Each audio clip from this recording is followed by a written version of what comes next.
Hi everyone, I'm Mike DeLong, and I'm here to tell you what I thought of all the movies I watched in August. I watched 9 movies last month, including the 5 Best Picture nominees from 1975, 2 movies from the 80s, a live-action Disney classic, and 1 movie I only discovered because I started this channel. As always, I've given you my reviews from least favorite to most favorite. Let me know what you think. First up, we have Swiss Family Robinson, and I gave it 2.5 stars. I need to be honest, I really only watched this movie because it counted as part of my library's summer reading program. I did kind of want to watch it with my kids, but they were resistant. I started watching this movie with my son, and he was really bored. He was constantly asking me to stop it. I finished watching it with my daughter, and she had a great time because that's where all the action is. The story is about the Robinson family of Switzerland being shipwrecked on the way to Papua New Guinea to be part of a new colony there. They need to find a way to survive in this new wild island until help can arrive. The father is optimistic and the mother is worrisome. They have 3 boys. The oldest is athletic, in his late teens or early 20s. The middle is bookish and in his mid to late teens. And the youngest is about 10 and causes trouble as he attempts to collect wild animals as pets. They also need to protect themselves from pirates. And this is where many people will begin to have problems. There is some cultural insensitivity at play here because the pirates are Asian. I didn't find their look or speech to be offensive, but there is some yellow face where non-Asian actors are playing Asian characters. So that's no good. I have to say I agree with my son in that the beginning of this movie is slow, possibly too slow to keep the attention of a modern audience. What I remember from seeing this film before all happens in the last half hour, which is exciting and fast-paced, and which my daughter really liked. The acting is pretty typical of a live-action 1960s Disney movie, which is just passable. The sets are great though. Another area where people will have a problem with this movie is in the treatment of animals. It's clear by watching that the animals were not treated well on set, and that's confirmed by stories you can find online. If you remember Swiss Family Robinson from your childhood, I would just leave it there in your memories. This one just doesn't hold up 65 years later. Next, we have our first Best Picture nominee from 1975, Nashville, and I gave it 3 stars. I watched Nashville in college before I really knew what a Robert Altman movie was. It wasn't my first Altman movie. That was Popeye with Robin Williams, a movie I really didn't care for because it was so different from the character that I loved, but I just couldn't stop watching. But I think Nashville put me off of Altman movies at the time because I really didn't care for it. And after watching it again, I still don't care for it. Nashville is about musicians coming together across the city with a concurrent story intersecting it about the rise of a political candidate we never see. There's a gospel singer who's a great mother of 2, but is pursued by a man who seems to have sex with her in the recent past. He, meanwhile, is sleeping with anyone available, including his bandmate, who is married to the 3rd person in the trio. Then there's the star who's losing her mind, but is still made to perform. And about 15 other stories. This movie is hard to follow, with people talking over each other and a country song every 7 minutes. It's hard to care about any character because we don't get enough actual story to grow to care for any of them. As for the politics, there's a car driving around constantly projecting rhetoric from the candidate, while his operatives move from singer to singer trying to get their support. And the movie ends with the singers at a big rally. This movie suffers from too broad a scope and very little focus. And I'm not someone who can't handle a big cast and a lot of plot. I love Boogie Nights and Magnolia. It just doesn't do it for me here. Something that also distracts from the plot is the music. There's far too much of it. I know nearly every singer is a character, but not everyone needs multiple songs. I do, however, like I'm Easy. That's a good song and deserved its win for Best Original Song. There's also this BBC documentarian that grinds the movie to a halt every time she's there, especially when she's monologuing in a junkyard for no apparent reason. Some people may see this as Robert Altman at his best, but I think he needed someone to rein him in. I have since college seen other Robert Altman movies that I do enjoy, but Nashville is one that I hope to never revisit in the future. We have another Best Picture nominee next with Barry Lyndon, and I gave it 3.5 stars. Barry Lyndon is a movie that I have wanted to watch for a long time. It's the last major Stanley Kubrick movie that I hadn't seen.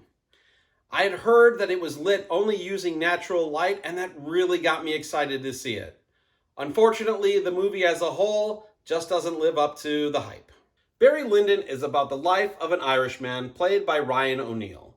As a young man, he falls in love with his cousin.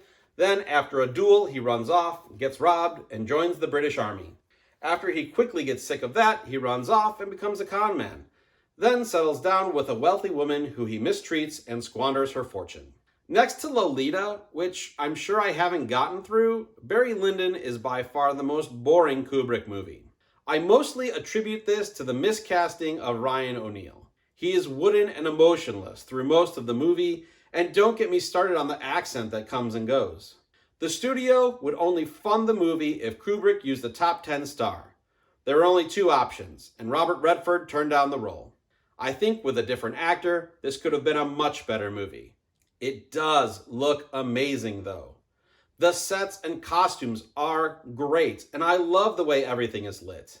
Kubrick used classic paintings as inspiration and sets up scenes to pay homage to them beautifully. If you sometimes watch movies for the technical aspects and can get past a horrible main actor, then you might find something to appreciate in this movie. Otherwise, I would just look for still shots and commentaries. Pee-wee's Big Adventure comes next, and I gave it 3 3/4 stars. Pee-wee's Big Adventure is a movie that I could rewatch over and over again and never be sick of. I truly believe that there is some undeveloped film somewhere in my mom's house with me in a gray suit and a red bow tie. In this movie, we find Pee-wee living in a house that is every kid's dream with the coolest bike in the world. One day, as he's running errands to the joke shop and bike shop, someone cuts the 100 feet of chain he uses to lock up his bike and steals it. This eventually sends Pee-wee on a cross-country search where he meets a convict, a ghost trucker, a biker gang, and so many more. While this is Pee-wee at his best, it's not going to be considered the best of any year. Paul Reubens is amazing, but there's probably only a couple other people you'd recognize, and you might not even know their names. They're serviceable for this movie, but not great. The script, direction, and main character are the important aspects of this movie. If you're on board with them, you'll enjoy this movie.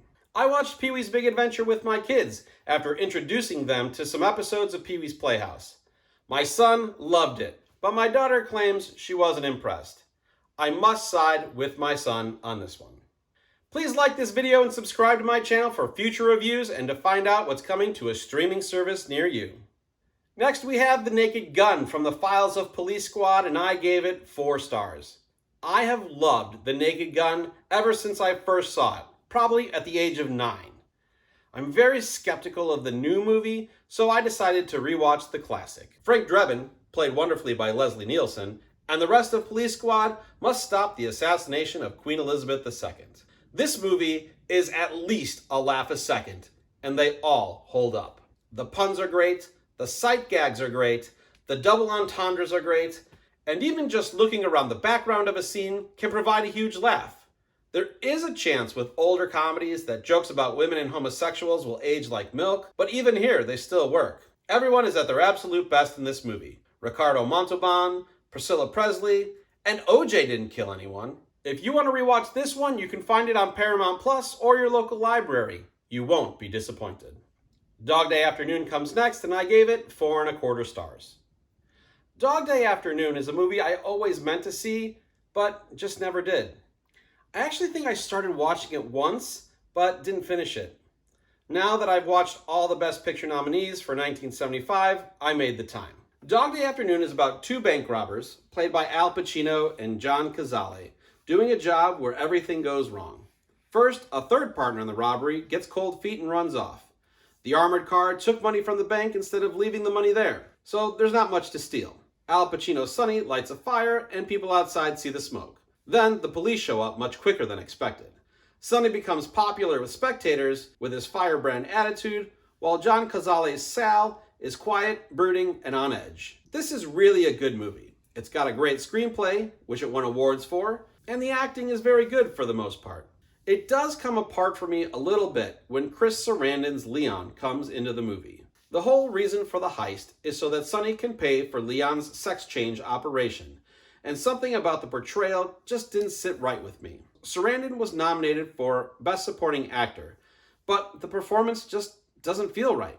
I'm not sure how else to describe it. It's not bad necessarily. I'm sure it was groundbreaking in 1975, but in 2025, it just doesn't work for me. The very end feels odd to me too. I'm not sure how the authorities made the decision they did. It didn't ruin the movie, but it seems unexplainable. Overall, I like Dog Day Afternoon and would be interested in rewatching it with others to discuss my misgivings. I would say it's at least 75% a great movie and about 25% or less that needs some retweaking. Next up is The Assessment, and I gave it 4.5 stars. The Assessment takes you on a crazy ride, and I was on board for the whole thing. I first heard about this movie when it came to streaming a couple months ago and never would have discovered it otherwise. My wife and I were interested and not disappointed. It's about a couple played by Elizabeth Olsen and Himesh Patel, who we saw in the movie yesterday. They would like to have a baby, but the government needs to approve all couples for parenthood. Alicia Vikander plays Virginia, the assessor, who will spend 7 days with the couple to determine if they are allowed to receive a baby. I don't want to go into many more details because the movie goes in so many unexpected directions. The three main characters are great, maybe at their best. The futuristic set design is also amazing. I read that they choose not to use wood because of the lack of resources, which totally works. If you're interested in a movie that goes places you'd never expect, you'll probably like The Assessment, especially if you're a parent or if you're in a relationship that's going in that direction. Best Picture winner, One Flew Over the Cuckoo's Nest, comes next, and I gave it 5 stars. I remember watching One Flew Over the Cuckoo's Nest before, probably in college, and liking it. But I don't really remember it as one of the best movies ever made.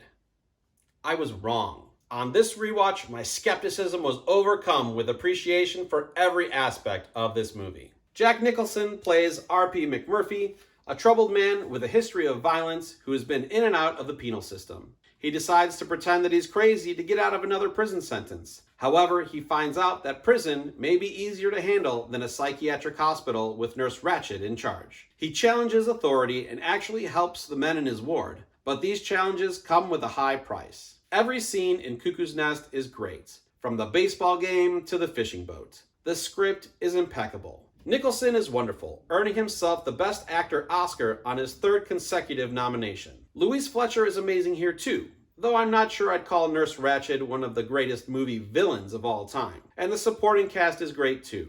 Brad Dourif, Danny DeVito, Christopher Lloyd, Cindy Lassick, and Will Sampson, just to name a few. I have a few minor quibbles with a character choice or two, but overall there are few complaints. One Flew Over the Cuckoo's Nest is very close to a flawless movie. It's a wonderful film that definitely lives up to its reputation. Finally, we have Jaws, and I gave it 5 stars. Jaws is as close to a perfect movie as you can get. There's not a single line of dialogue or shot that is wasted. Roy Scheider's Brody is the new sheriff on Amity Island and has a fear of water. Meanwhile, an enormous great white shark is prowling the surrounding ocean.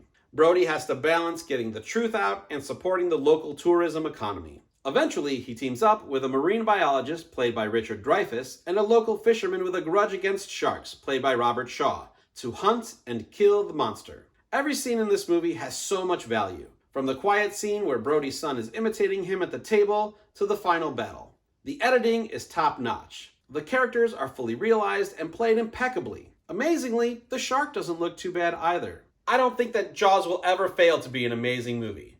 Despite the reputation it gave to sharks, it's still one of the best. That'll do it for this review video. It was really hard for me to decide whether I liked Jaws or One Flew Over the Cuckoo's Nest best, but ultimately Jaws was more fun and the movie I'd want to revisit again and again. I don't disagree with Cuckoo's Nest's Best Picture win though. Which one of these movies are you going to add to your watch list? Let me know in the comments. If reviews aren't your thing, check out what's coming to streaming services in October in a couple of weeks. Thanks, and I'll see you next time.